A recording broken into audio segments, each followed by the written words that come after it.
We're getting older, Josh, and I don't always like that fact. There are things I like about it, but not everything.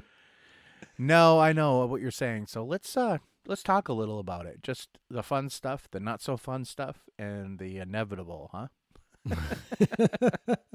Well, you know how this one's going to end. But in the meantime, tune in to The Parade of Age today on Curiosity Continuum.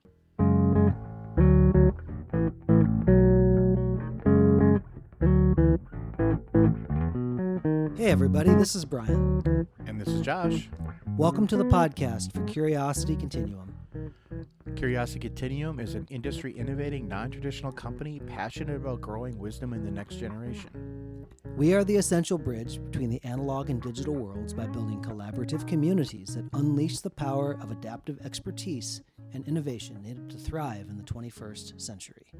We combine and mix essential elements needed to empower people to succeed in new ways not possible outside of creative, thoughtful, diverse community of fellow curious people.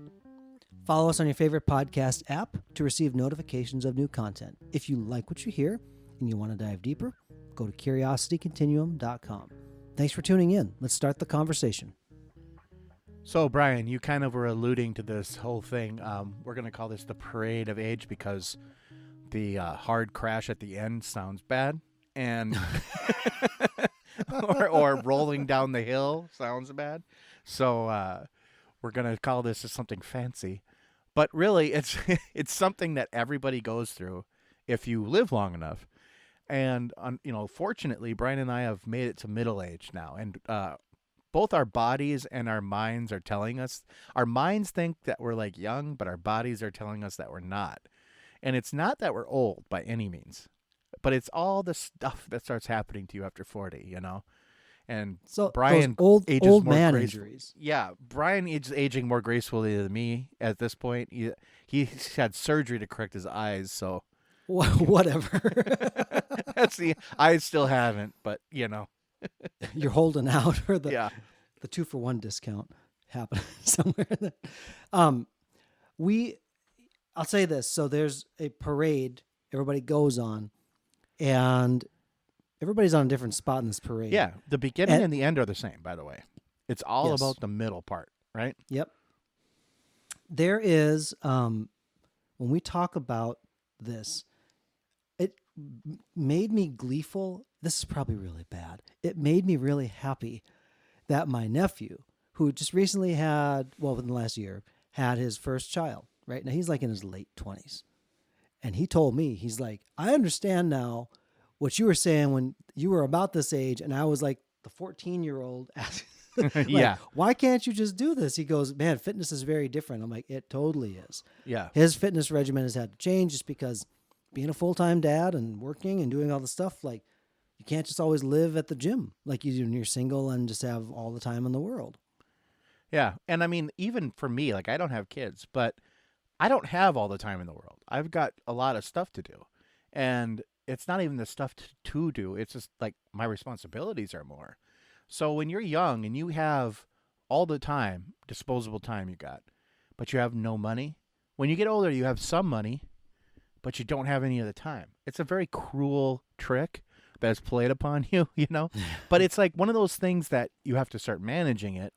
And it's like along with your health, like Brian was saying, like, some people when they're younger, and I would say mostly guys, don't really take care of themselves that well. There's some that do, but some really don't until they get like a health issue, or they just, they're like their doctor says, hey, you need to do this, or a loved one says you need to start taking care of yourself, or something happens to them.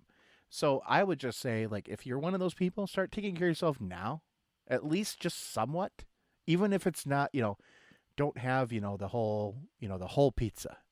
Just eat part of the pizza, If it's a small pizza. Don't drink a case of Mountain Dew, Drink half a case of Mountain Dew, See, Josh is speaking from experience on the Mountain Dew. This man, I can't tell you how many gallons and however many metric tons of Mountain Dew this man drank during growing up. Well, when we were kids, I mean, it's just, it was amazing how much stuff we could eat and not even be hungry, or still be hungry.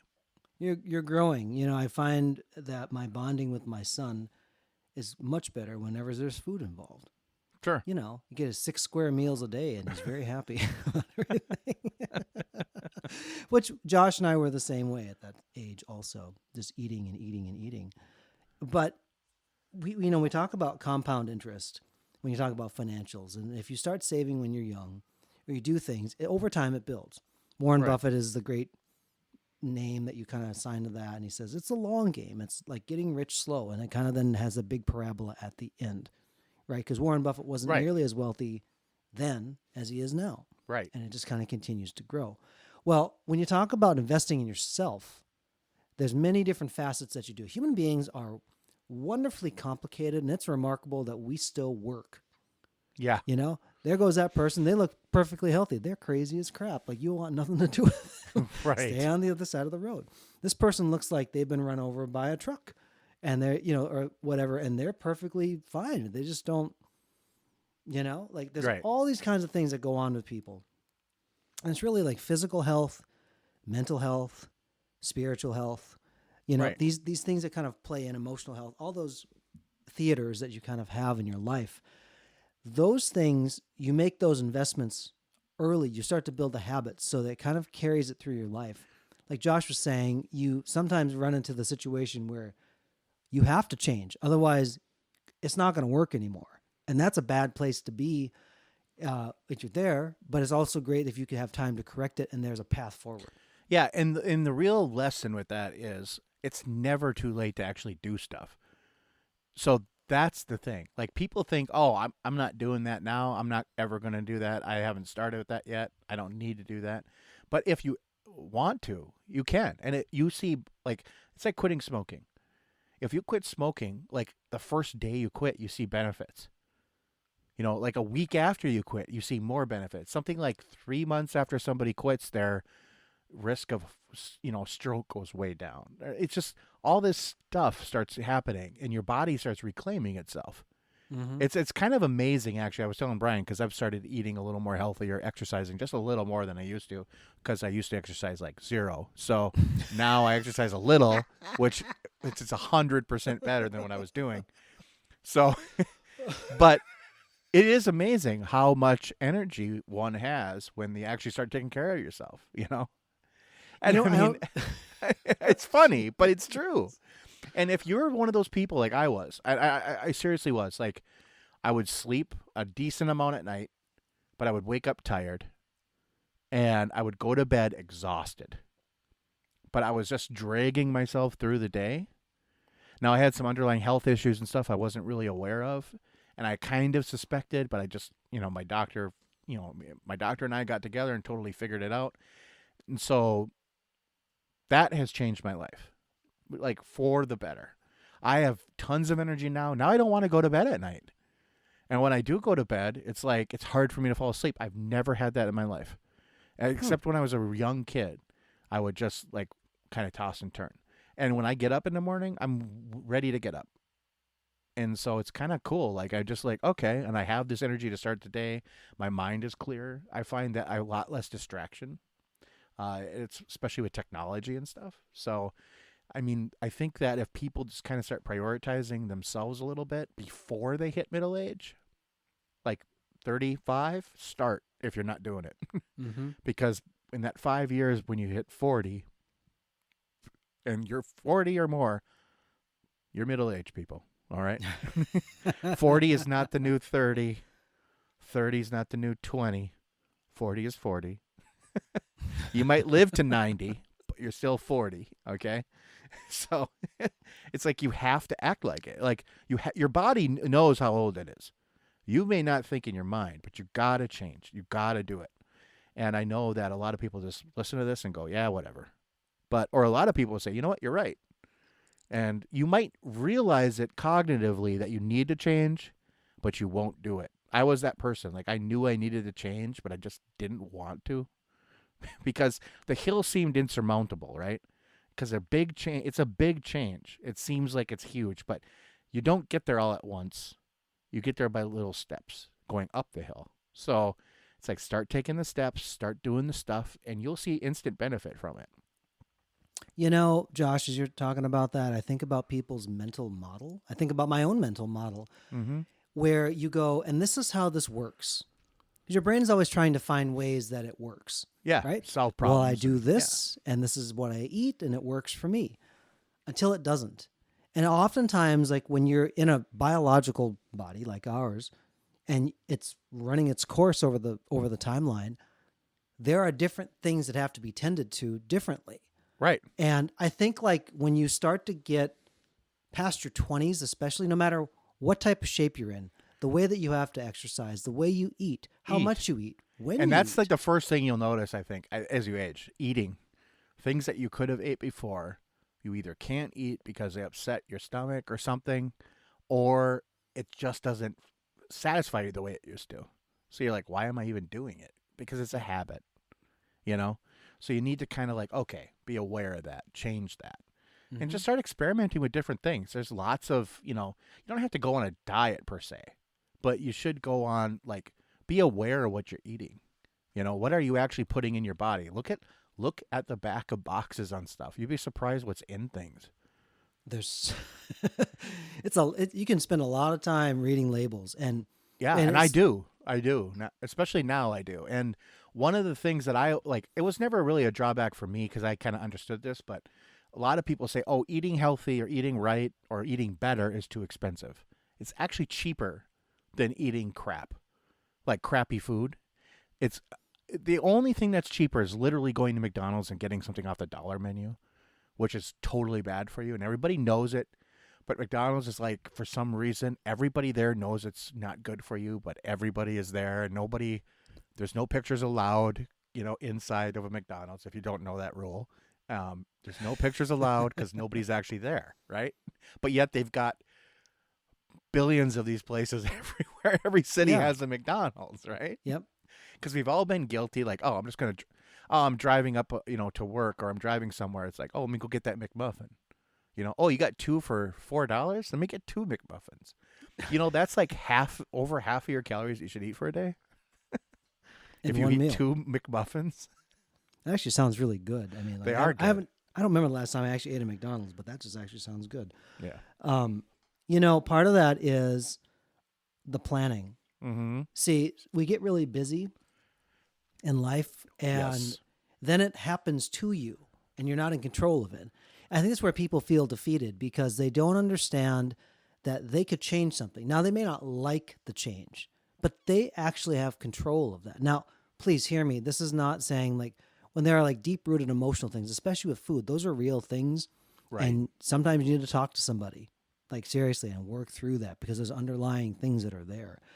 When you have those things present themselves to you, though, you have decisions that you can make.